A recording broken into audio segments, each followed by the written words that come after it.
Hello साथियों, welcome to Gurukul exam. चलिए साथियों, आज दोस्तों सेकंड शिफ्ट में जो प्रश्न पूछे गए थे उन प्रश्नों को आप सभी के लिए लेकर आए, तो प्लीज़ आज की वीडियो को आप शुरू से लास्ट तक देखना। आज का पहला प्रश्न था, चंद्रयान के रचयिता कौन है। यानी कि चंद्रयान के जो रचयिता है साथियों, वो आपसे पूछी गई थी। तो ये जो साथियों रचयिता है इसके, वो हैं साथियों, नोट कर लेना सभी छात्र, वो है मुल्ला दाऊद। कौन थे साथियों? मुल्ला दाऊद। तो आपसे कभी एग्जाम में पूछ ले कि चंद्रयान के जो रचयिता थे कौन थे, तो मुल्ला दाऊद। सही आंसर क्या होगा? डी वाला। आगे पूछा गया था, द्विवेदी युग नामांकन किसने किया था। यानी कि द्विवेदी युग का नामांकन किया गया था, बताइए किसके नाम पर किया गया था। तो प्यारे मित्रों, ये किया गया था आपके महावीर प्रसाद द्विवेदी के नाम पर। किस पर साथियों? महावीर प्रसाद द्विवेदी के नाम पर। तो आपका राइट आंसर क्या था? ऑप्शन नंबर सी वाला। ठीक है, चलिए आगे पूछा गया था, प्रश्न सही नहीं चमक रहा, इसको देखते हैं। ठीक है, ये प्रश्न, चलिए एक इस प्रश्न में पूछा गया था, एक दूसरे से भिन्न भिन्न नए नए विचारों एवं रचना शैलियों के जो 7 कवि प्रयोगवाद के कवि के रूप में प्रसिद्ध हुए, उनकी कविताओं के संग्रह का सही नाम क्या था। बहुत अच्छा प्रश्न है। तो वो क्या था साथियों? वो थे तार, मतलब तार शताब्द। क्या साथियों? तार शताब्द। तो आपका राइट आंसर क्या था? ऑप्शन नंबर डी वाला। ठीक है, तार शताब्द। चलिए, ये प्रश्न काफ़ी इंपॉर्टेंट था, बताइएगा। अपने अपने पिंजरे आत्मकथा किसकी है, ये किसने लिखी है। तो अपने अपने पिंजरे जो साथियों आपकी आत्मकथा है, ये लिखी है, नोट करते चलना, मोहनदास नेमिसराय ने। किसने साथियों? मोहनदास नेमिसराय ने। तो आपका राइट आंसर क्या था? ऑप्शन नंबर बी वाला। ठीक है, आइए साथियों, ये पूछा गया था, इद्र त्रिवम क्या था साथियों? इद्र त्रिवम रचना किसकी है। तो इद्र त्रिवम रचना किसकी है, ये पूछा गया था। तो ये जो रचना है मित्रों, ये है आपकी किसकी है? मैत्री पुष्पा की। किसकी साथियों?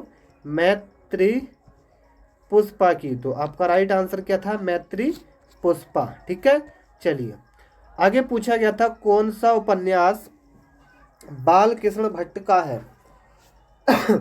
कौन सा उपन्यास बाल कृष्ण भट्ट का है, ये पूछा गया था। तो कौन सा उपन्यास बाल कृष्ण भट्ट का है, उसका नाम था साथियों, सो अजान और एक सुजान। क्या साथियों? सो अजान और एक सुजान। ये किसका है? बाल कृष्ण भट्ट का। ठीक है, तो करेक्ट आंसर ए था आपका। आगे पूछा गया था, गोदान उपन्यास की कथा वस्तु की कसावट में कमी आई थी। बताइए साथियों, गोदान उपन्यास आपने सभी ने पढ़ा होगा। गोदान उपन्यास की कथा वस्तु की कसावट में जो कमी आई थी, वो आपकी आई थी शहरी ग्रामीण पृष्ठभूमि के दो विस्तृत और लगभग विरोधी वातावरणों को समेट लेना। तो आपका राइट आंसर क्या हो जाएगा? ऑप्शन नंबर बी वाला। ठीक है, आइए साथियों, ये प्रश्न भी काफ़ी इंपोर्टेंट था, कवि केशव दास की कौन सी कृति अपने वाण्य विलंब की अपेक्षा छंदों की विविधता में भटक लगती थी। बहुत अच्छा प्रश्न है साथियों। कवि केशव दास की कौन सी कृति अपने वर्ण ऋषभ की अपेक्षा छंदों की विविधता में भटक लगती है। ये बहुत अच्छा प्रश्न था। तो ये प्रश्न का राइट आंसर था रामचंद्रिका। क्या साथियों? रामचंद्रिका। चलिए, बहुत अच्छा प्रश्न था ये साथियों। थोड़ा जो साथियों वो है, इसमें पूछा गया था, विभानु भाव्य वे विचारित्यो गद्र सेनपति। ये कुछ वर्ण शब्द जो है साथ थोड़ा कठिन शब्द है, जिसको पढ़ने में थोड़ी कठिनाई हो रही है।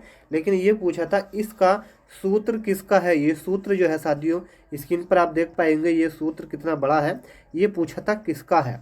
तो 4 ऑप्शन थे, एक था भरत मुनि, कुंदक और बमान और क्षेमेंद्र, ये था। तो मैं आपको बता दूं साथियों, ये जो सूत्र था, ये था आपका भरत मुनि का। किसका था साथियों?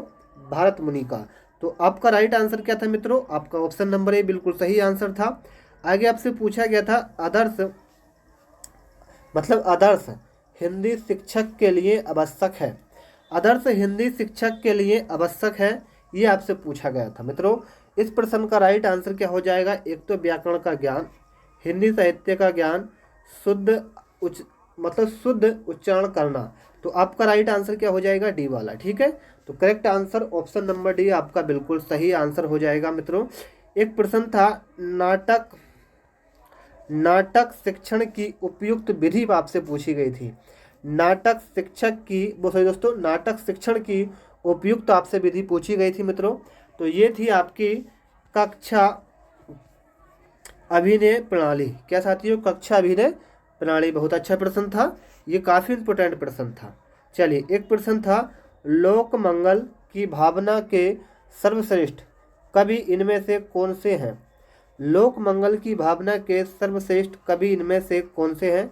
तो वो हैं साथियों गोस्वामी तुलसीदास। कौन साथियों? गोस्वामी तुलसीदास। एक प्रश्न था, दंतव्य वर्ण आपसे पूछा गया था। दंतव्य वर्ण आपसे पूछा गया था, निम्नलिखित में से दंतव्य वर्ण जो आपका था वो था साथियों त्रय। क्या साथियों? त्रय था।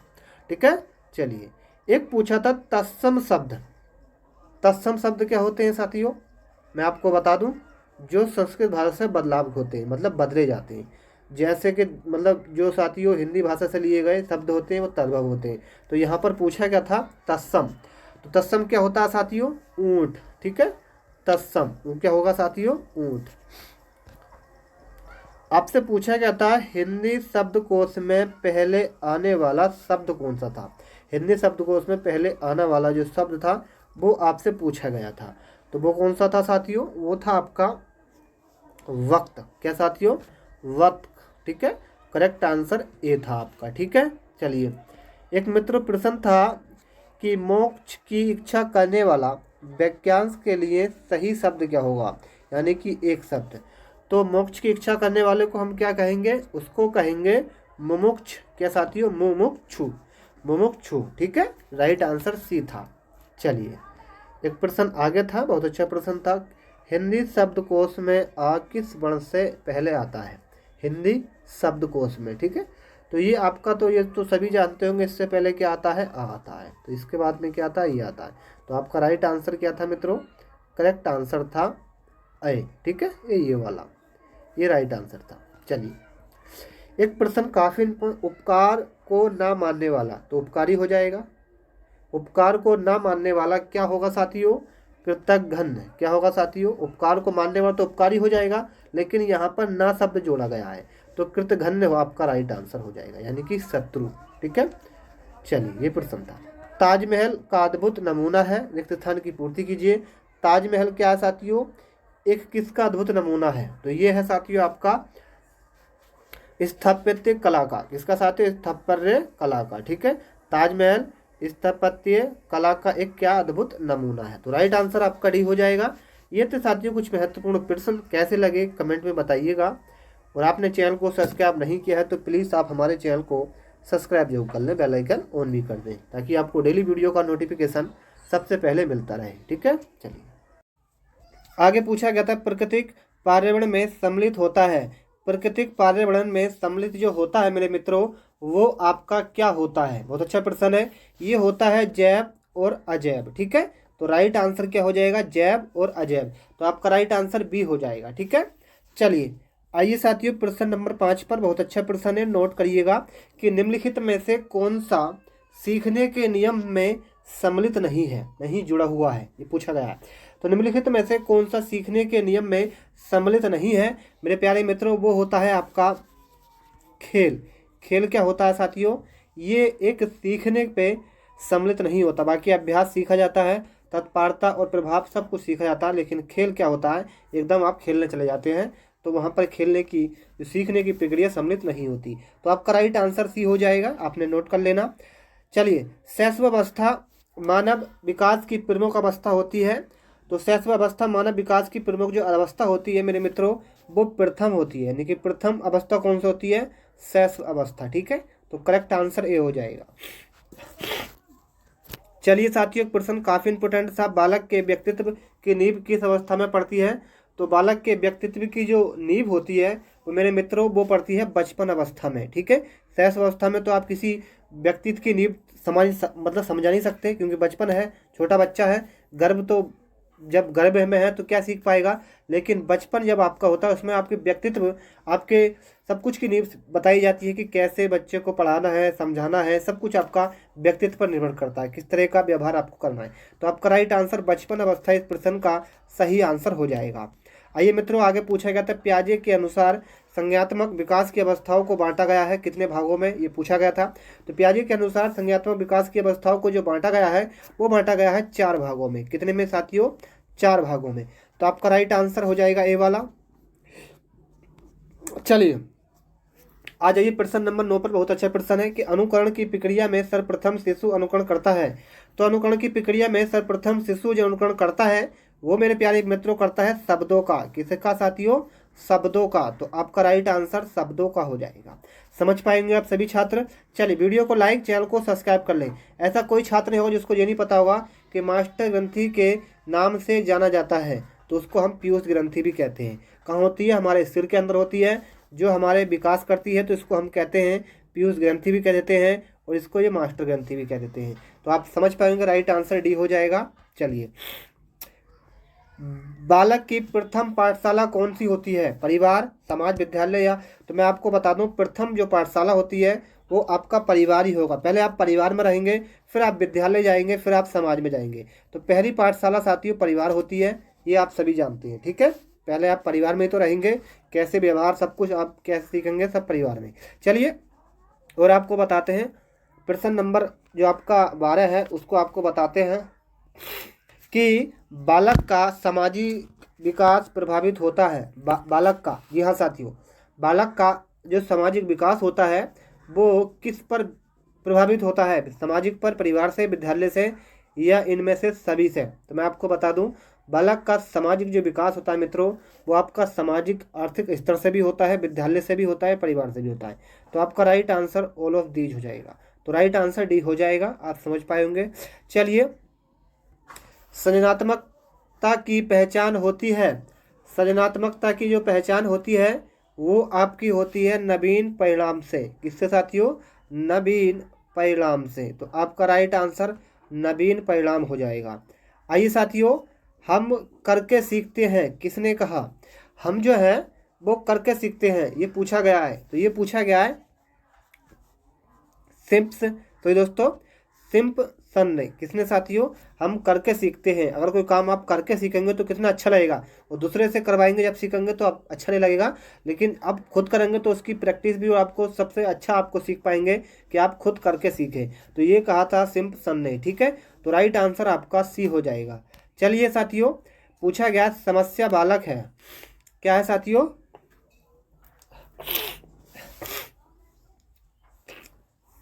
समस्या बालक है। तो ये है साथियों एक प्रकार की क्या? चोरी करने वाला, झूठ बोलने वाला, माता पिता का कहना ना मानने वाला। तो आपका राइट आंसर डी हो जाएगा, ये आप सभी जानते हैं। बालक का मानसिक स्वास्थ्य निर्भर करता है। बालक का मानसिक स्वास्थ्य जो निर्भर करता है वो करता है परिवार पर। किस पर साथियों? परिवार पर। तो आपका राइट आंसर क्या हो जाएगा? परिवार। चलिए आइए साथियों, हस्तशिल्प की शिक्षा दी जानी चाहिए। हस्तशिल्प की शिक्षा दी जानी चाहिए, ये देनी चाहिए बिछड़े बालकों को। किसको? पिछड़े बालकों को। तो राइट आंसर आपका भी हो जाएगा।